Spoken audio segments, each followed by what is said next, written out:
श्री राम श्री राम श्री राम। आप सभी महान भावों को प्रणाम। प्रभु श्री राम जी अमराई में बैठे हुए अपने तीनों भाई और हनुमान जी को संतों के लक्षण बताते हैं, फिर दुष्टों के लक्षण बताते हैं और आगे कहते हैं, परहित सरिस धर्म नहीं भाई, पर पीड़ा सम नहीं अधुमाई। निर्णय सकल पुराण वेद कर, कहो तात जाने को वेद सर। राम जी कहते हैं, दूसरों की भलाई करने के बराबर दूसरा कोई धर्म नहीं।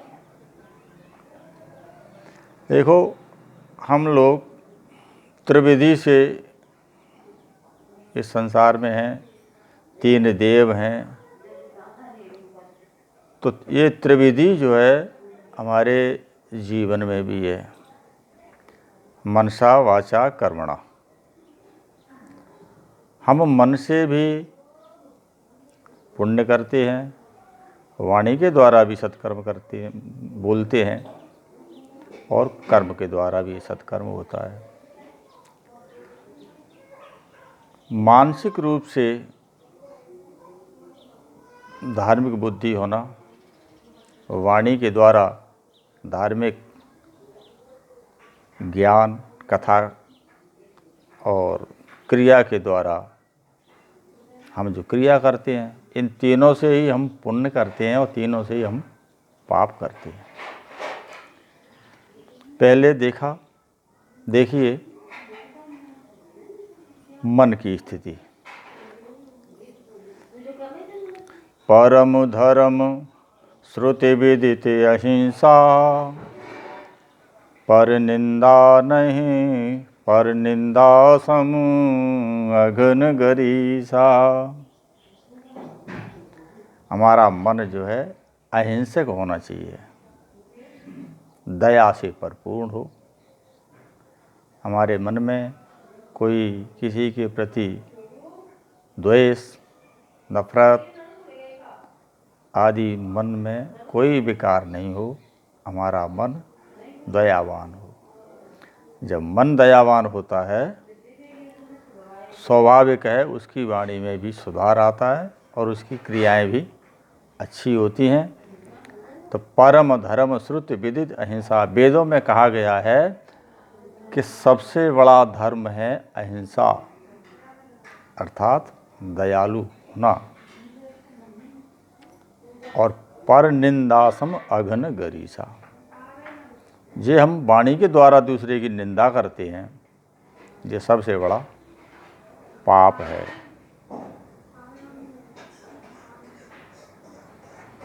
दूसरे हम बड़ा घोर पाप करते हैं। क्यों? हम जानते समझते, जानते तो हैं, लेकिन उसको स्मृति में नहीं रखते कि नहीं असत्य समुपातक पुंजा, गिर सम होइन कोटिक गुंजा। असत्य के बराबर, झूठ के बराबर जगत में कोई पाप नहीं है। और ये पाप नहीं, ये महापाप है।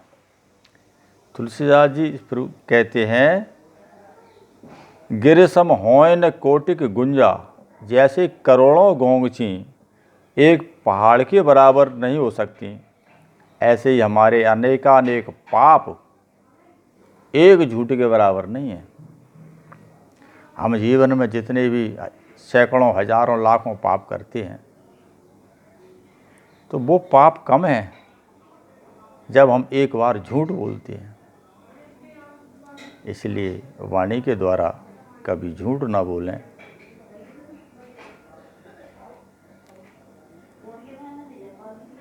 आगे राम जी कह रहे हैं, परहित सरिस धर्म नहीं भाई। क्रिया में आए अपन, तो क्रियाओं में परोपकार करिए।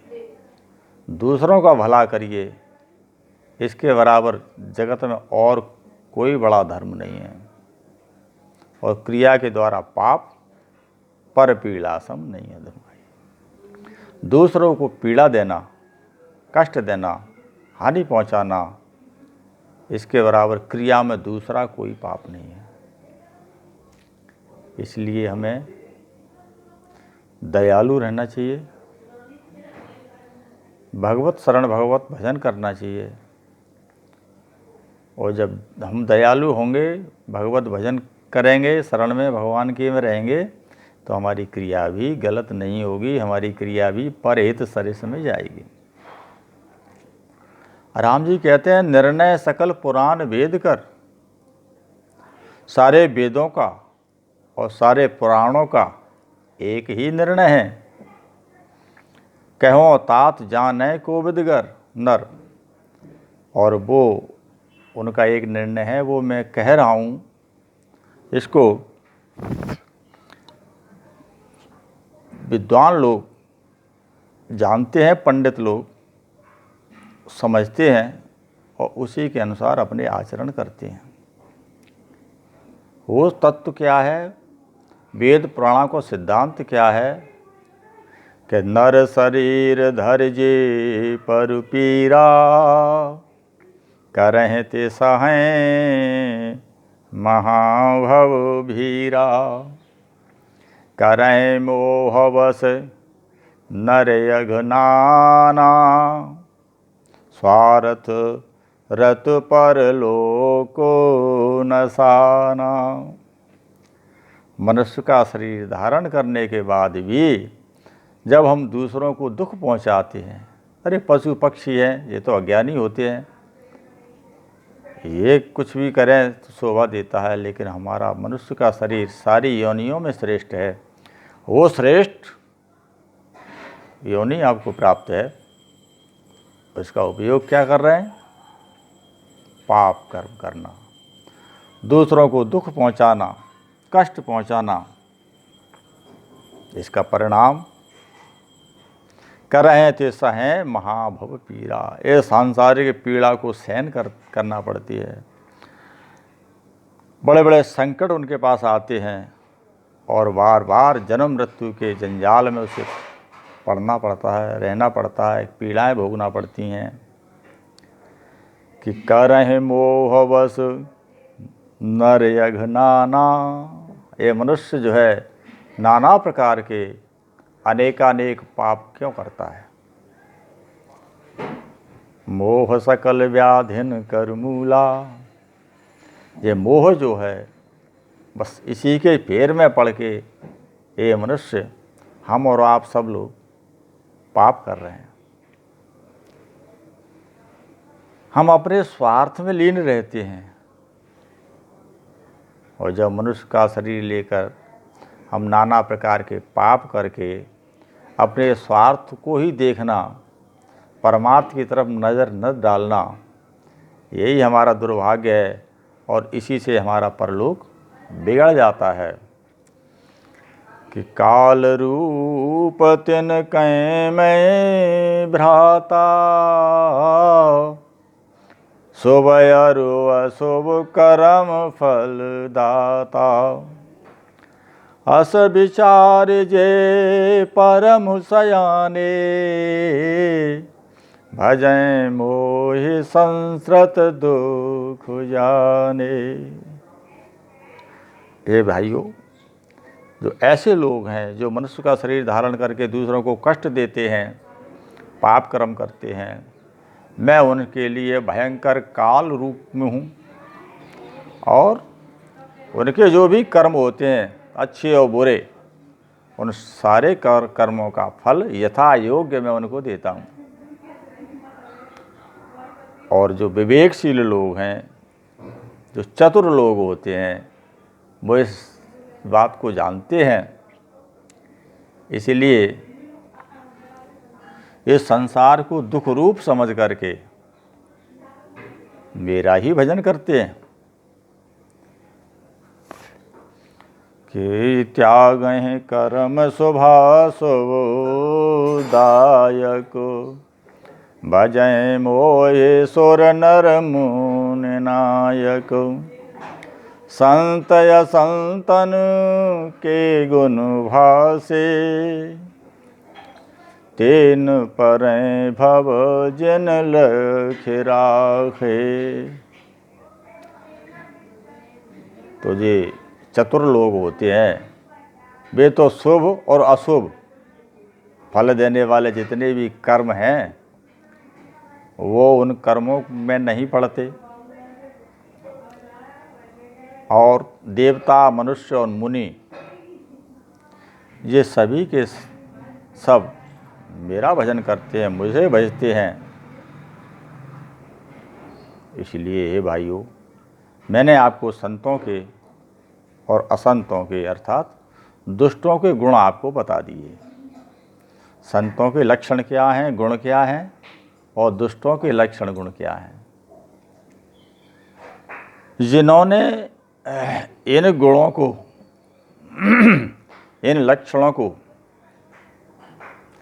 समझ लिया है, जान लिया है, आत्मसात कर लिया है, जो निरंतर उसकी स्मृति में बने रहते हैं, ऐसे मनुष्य जन्म मरण के चक्कर में नहीं पड़ते, वो जन्म मरण से मुक्त हो जाते हैं। सुना होता तो माया कृत गुण अर दोष अनेक। गुण यो भय न देखे देखिए सो अविवेक। लखन सिया रामचंद्र शंकर हरिओम। जय जय सिया राम जी, हरे बोल हनुमान हरि की जय।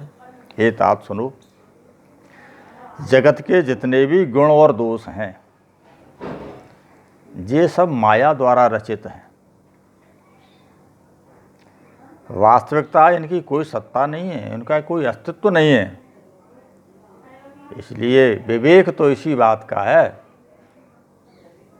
कि इन दोनों को अच्छी तरह समझ लें और दोनों से ही दूर रहें। दूसरों के अवगुण और अपने गुण कभी न देखो। दूसरे के अवगुण देखोगे तो आपके अंदर रोष, नफरत, द्वेष तमाम विकार पैदा होंगे, और स्वयं के गुणों को देखोगे, उस पर विचार करोगे तो आपके अंदर नाशवान अहंकार उत्पन्न होगा। इसलिए गुण और दोषों को ना देखिए, सिर्फ भगवत भजन करिए। श्री राम जय राम, जय जय राम, श्री राम जय राम, जय जय राम। आगे का प्रसंग फिर सुनाएंगे। जय श्री राम।